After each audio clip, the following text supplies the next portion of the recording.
و حال هم چند خبر اقتصادی. ریاست خدمات اجتماعی حزب اسلامی افغانستان امروز به 150 خانواده نیازمند مواد خوراکی کمک کرد. این کمک ها شامل یک بوری آرد، چای و یک قوطی روغن بود. مسئولان این ریاست میگویند که این کمک ها از سوی یک تجار مقیم خارج صورت گرفته است. این اداره میگوید که این کمک ها برای شماری از خانواده های نیازمند ولایت های پروان، میدان وردک، لوگر، کاپیسا و کابل توزیع شده.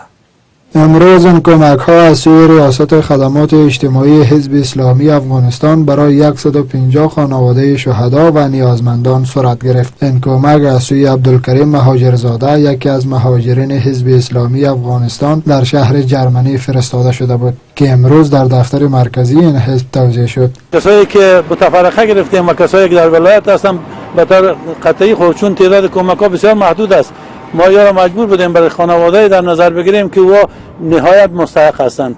خانواده شهدا، خانواده که ایتام هستند، برای از در نظر گرفته شده است. ببین و به نمایندگی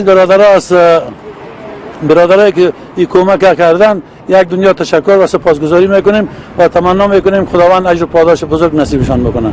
حبیب الرحمن حیاتیار، یکی از مسئولان ریاست خدمات اجتماعی حزب اسلامی افغانستان میگوید که این کمک ها برای برخی از خانواده های شهدا و نیازمندان ولایت های لوگر، کاپیسا، میدان وردک، پروان و شماری از ولسوالی های کابل توزیع شد. این کمک ها شامل یک بوری آرد، چای و یک قوطی روغن 10 لیتر بود.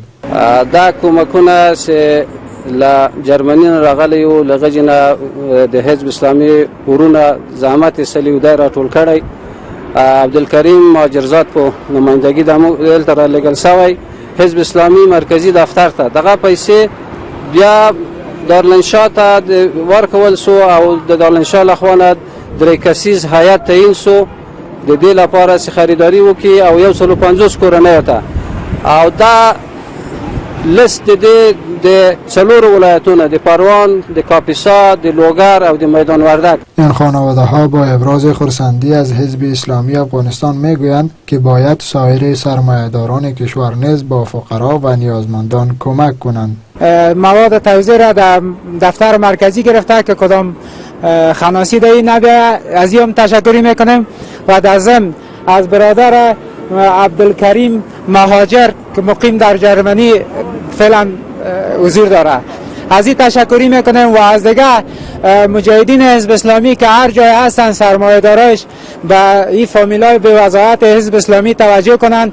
در ضمن نزدیک از برادران کمک کننده از جهان تشکر میکنم، خصوصا از دوستا و برادرایی که دولت هجرت از درد دل هموطنان عزیز خود در فقر و بیچارگی زندگی میکنند.